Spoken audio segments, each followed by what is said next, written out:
आप सुन रहे हैं पॉकेट एफएम पर स्कूल ऑफ मैजिक, मेरे यानी कि समीर के साथ। एपिसोड 1, जादुई अंगूठी। आदर्श 6 मार्क्स। जैसे ही मैथ्स टीचर ने यह कहा, पूरी क्लास ठहाके लगाकर हंसने लगी। क्लास के सभी लोग पीछे मुड़कर उस लड़के को देखने लगे जिसे एग्जाम में 0 से सिर्फ 6 नंबर ही ज्यादा मिले थे, और यह लड़का हमेशा क्लास की आखिरी बेंच पर ही बैठता था। वैसे इन महानुभाव का नाम तो आपको मैथ्स टीचर के अनाउंसमेंट से पता चल ही चुका होगा। जी हां, इस लड़के का नाम था आदर्श। आदर्श, तुम्हें कुणाल से कुछ सीखना चाहिए। इतना कठिन एग्जाम होने के बाद भी उसके 96 मार्क्स आए हैं, और तुम सिर्फ 6 मार्क्स लाए। अपना नाम तो मत डुबाओ कम से कम। मैथ्स टीचर ने आदर्श को डांटते हुए कहा। कोई आखिर इतना बुद्धू कैसे हो सकता है भला? जब आदर्श स्कूल में आया था तब वो हमेशा टॉप करता था, लेकिन हाई स्कूल में आते ही उसके मार्क्स भी कम होते चले गए और उसकी वजह से क्लास का एवरेज भी लो हो जाता था। सर ये तो अपने नाम से बिल्कुल उल्टा है। आदर्श, अरे कहां से आदर्श है ये? कुणाल ने टॉन्ट मारते हुए कहा। बिल्कुल सही कहा, आदर्श तो बिल्कुल भी आदर्श नहीं है। बच्चे तब तक आदर्श का मजाक बनाते रहे जब तक कि टीचर ने अपना लेक्चर शुरू नहीं कर दिया। मैं इस कुणाल से तंग आ चुका हूं। थोड़ा हैंडसम क्या दिखने लगा, अच्छे मार्क्स क्या आ गए, और थोड़ा गिटार क्या बजाने लग गया। ये तो खुद को हीरो ही समझने लगा है। आदर्श के बगल में बैठे कार्तिक ने कहा। इसकी बचकानी हरकतें कभी बंद नहीं होंगी। आदर्श ने चिढ़ते हुए कहा।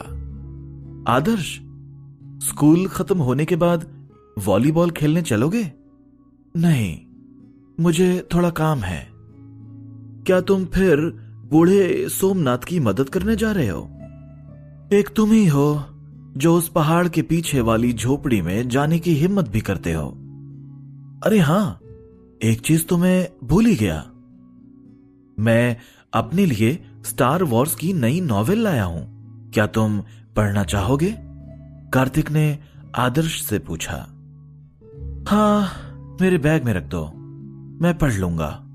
क्या तुम्हें पता है कि तुम्हें कम नॉवेल्स पढ़नी चाहिए? तुम्हें तो इनकी लत ही लग गई है। आदर्श ने जवाब दिया। स्कूल के बच्चों को तो दिन भर का इंतजार होता है कि आखिर कब स्कूल की लास्ट बेल बजे और वो इन बोरिंग क्लासेस से छुटकारा पाकर गली क्रिकेट के लिए रवाना हो सकें। आदर्श अंगड़ाई लेते हुए उठता है और अपना बैग टांग कर पहाड़ के पीछे जाने लगता है। पहाड़ के पीछे वाला हिस्सा भी स्कूल में आने का ही रास्ता था, लेकिन अब यहां से कोई नहीं आता था। सोमनाथ इसी गेट का गार्ड था। उसे बच्चों की सुरक्षा करने और यह देखने के लिए रखा गया था कि कोई भी बच्चा छुपकर इंटरनेट कैफे में ना जाए। आदर्श के अलावा सोमनाथ का ना तो कोई दोस्त था और ना ही उसके कोई रिश्तेदार थे, इसलिए जब उसकी मौत हुई तो किसी को ज्यादा फर्क नहीं पड़ा और स्कूल ने भी बिना किसी क्रियाकर्म के उसे ऐसे ही दफना दिया। आदर्श और सोमनाथ एक दूसरे को करीब से जानते थे। सोमनाथ अपनी मौत से पहले आदर्श के लिए कुछ सामान भी छोड़कर गया था। आदर्श के पास सोमनाथ की केवल खुशनुमा यादें थीं, इसलिए आज वो फिर से उस पुरानी झोपड़ी को देखने चला आया। आज उसे आखिरी बार अपने अंकल सोमनाथ को अलविदा करना था।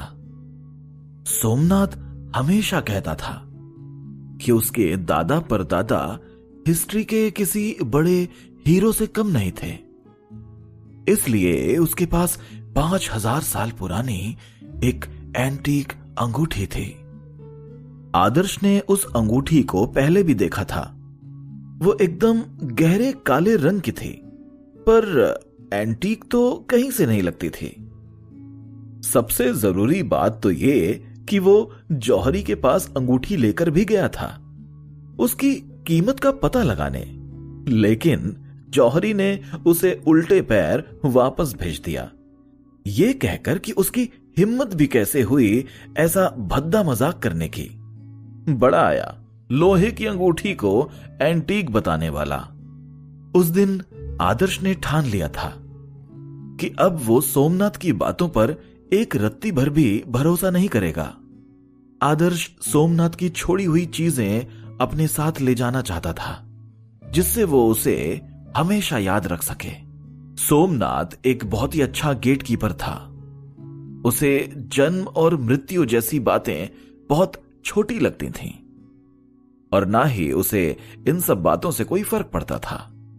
आदर्श ने दुआ की थी कि वो शांति से मरे, लेकिन सोमनाथ के हिसाब से देखें तो शायद मरना जीवन का अंत नहीं है। हो सकता है कि ये एक नए जीवन की शुरुआत हो। क्या तुम मानोगे अगर मैं कहूं कि इस दुनिया में साइंस को जितना जरूरी माना जाता है, असल में वो उतना है नहीं। मेरी मानो तो एक और दुनिया है जहां लोग जादू के बिना नहीं रह सकते। वहां साइंस नहीं बल्कि जादू पढ़ाया जाता है। वो बूढ़ा सोमनाथ हमेशा ऐसी ही बेतुकी और मनगढ़ंत बातें करता रहता था। इसलिए जब वो मरा तो आदर्श ने ये मान लिया कि वो किसी और दुनिया में ठाट बाट से रह रहा होगा। आदर्श को वो अंगूठी आसानी से खाट के नीचे रखे एक लकड़ी के डिब्बे में मिल गई। जैसे ही आदर्श ने उस डिब्बे को खोला, उसे एक अजीब सी शक्ति का एहसास हुआ। ऐसा लगा मानो कोई रहस्य छुपा हो उसमें। लेकिन आदर्श ठहरा महज 15-16 साल का लड़का, जो सोमनाथ की जादुई बातों पर भरोसा नहीं करता था। इस जादुई अंगूठी की मदद से दुनिया को बचाने की बातें उसे मजाक लगती थीं। वैसे तो ये अंगूठी किसी मामूली अंगूठी जैसी ही थी, लेकिन इसके अंदर की तरफ 8 छेद थे जो कोई भी आसानी से बना सकता था।